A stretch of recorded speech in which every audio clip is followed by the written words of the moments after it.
국민연금을 언제 받느냐는 단순히 연금액의 차이를 넘어서 은퇴 이후 삶의 양상을 결정짓는 중요한 선택이다. 하지만 많은 사람들은 이 결정을 충분한 정보 없이 혹은 빨리 받는 게 낫다는 막연한 감정에 의존해 내리고 만다. 실제로 퇴직 직후 소득이 끊긴 현실 속에서 연금을 조금이라도 빨리 받으면 한숨 돌릴 수 있을 것 같다는 생각이 들기도 한다. 하지만 이 결정이 노후의 수십 년을 좌우할 수도 있다는 사실을 뒤늦게 알게 되는 경우가 적지 않다. 경제적 여유가 없는 상황일수록 연금 수령 시점의 중요성은 더 커진다. 우리는 지금 단순히 빨리 받을까, 늦게 받을까를 고민하는 데서 그치지 말고 이 선택이 가져올 결과에 대해 실질적인 사례를 통해 들여다볼 필요가 있다. 첫 번째 사례는 퇴직 직후 국민연금 수령을 선택한 60대 중반의 정순자 씨다. 공공기관에서 근무하다 퇴직한 그녀는 퇴직금 외엔 별다른 자산이 없었다. 생활비는 생각보다 빠르게 줄어들었고 연금을 서둘러 받지 않으면 생활이 막막할 것 같았다. 그래서 그녀는 국민연금을 조기 수령하는 선택을 했다. 연금 수령액은 매달 줄어들었지만 당장 쓸 돈이 필요하다는 절박함이 그 선택을 뒷받침했다. 하지만 몇 년이 흐르고 의료비와 생활비가 늘어나자 감액된 연금이 턱없이 부족하다는 현실을 마주하게 됐다. 후회가 뒤늦게 밀려왔지만 되돌릴 수는 없었다. 그녀는 이렇게 말했다. 그땐 지금보다 지금이 급했어요. 그런데 지금은 그때보다 더 어렵네요. 조기 수령이 단기적 안정을 줬을지는 몰라도 장기적으로는 삶의 안정성을 갉아먹은 셈이다. 두 번째 사례는 반대로 국민연금 수령을 65세 이후로 미룬 김도연 씨의 이야기다. 그는 소기업을 운영하다 은퇴한 후 소일거리로 카페 알바를 시작했다. 월급은 크지 않았지만 최소한 생계를 유지할 수 있는 수준이었다. 그는 국민연금 수령을 최대한 늦추기로 결정했다. 그 이유는 단순했다. 더 오래 살 거잖아요. 그러니까 매달 더 받는 게 유리하지 않겠어요? 그의 선택은 결과적으로 유리하게 작용했다. 연금 수령액이 늘어난 만큼 그는 은퇴 이후에도 경제적 여유를 유지할 수 있었고 자녀에게 손을 벌릴 일도 줄었다. 그는 말한다. 일찍 받으면 그만큼 줄어드는데 그걸 모르는 사람이 많아요. 난 그걸 알고 있었던 거죠. 준비된 사람만이 늦출 수 있다는 사실을 보여주는 사례였다.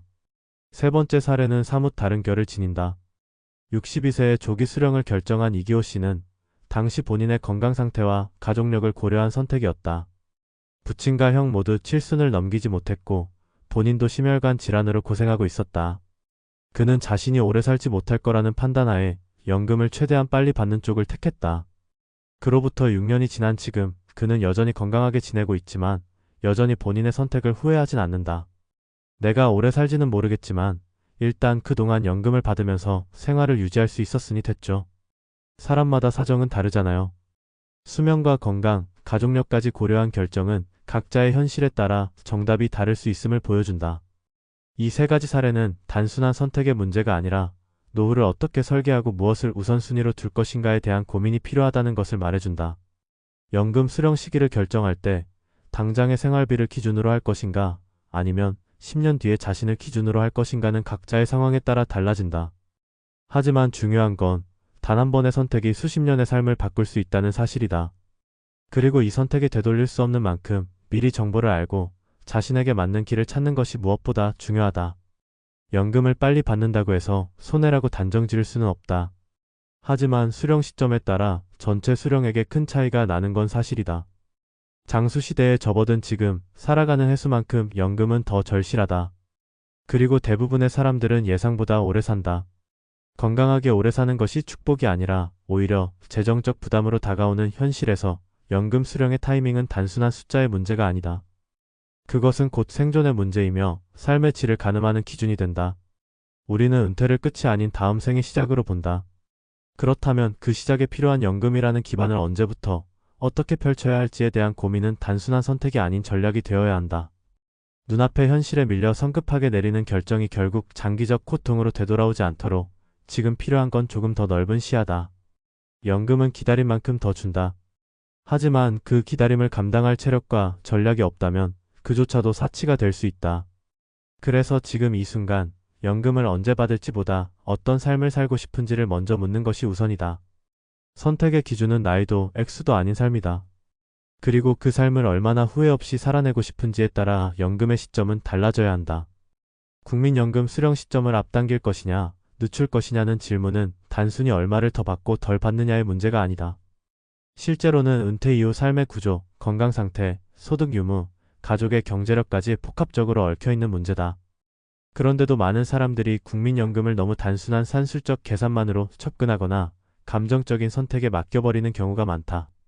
내가 현장에서 만나본 수많은 상담 사례 중에서도 그때 조금만 더 생각했더라면 하는 후회의 목소리는 대부분 조기 수령자에게서 나왔다.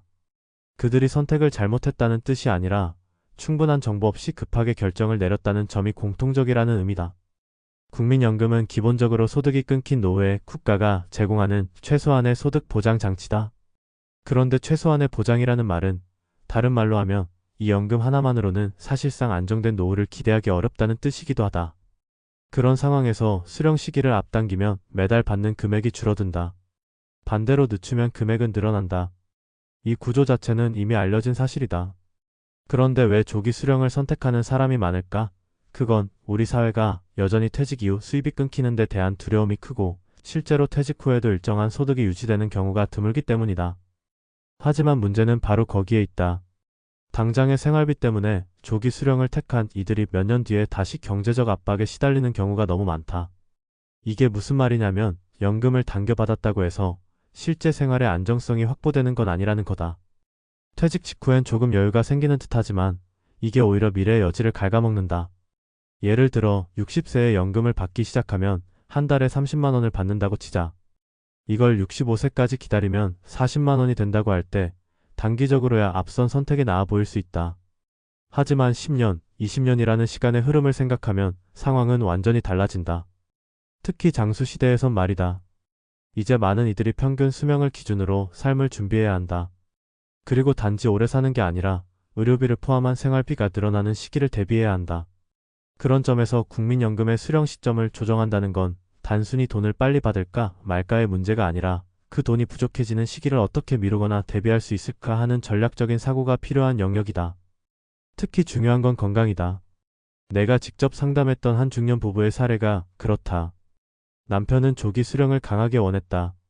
건강에 문제가 있었고 아버지도 70을 넘기지 못하셨기에 본인도 오래 못 살 거라 믿었다. 하지만 현실은 달랐다. 건강이 조금 회복됐고 은퇴 후 꾸준히 20년 이상을 살아가야 했다. 결과적으로 줄어든 연금액은 생활을 지속하기에 턱없이 부족했고 결국 부부는 생계를 위해 작은 편의점을 열어야 했다. 연금을 줄여가며 버텨야 하는 노년의 삶이 얼마나 고달픈지 그때서야 실감했다고 그 부부는 말했다. 그렇다면 연금을 무조건 늦게 받는 게 답일까? 그것도 아니다. 조건이 있어야 한다.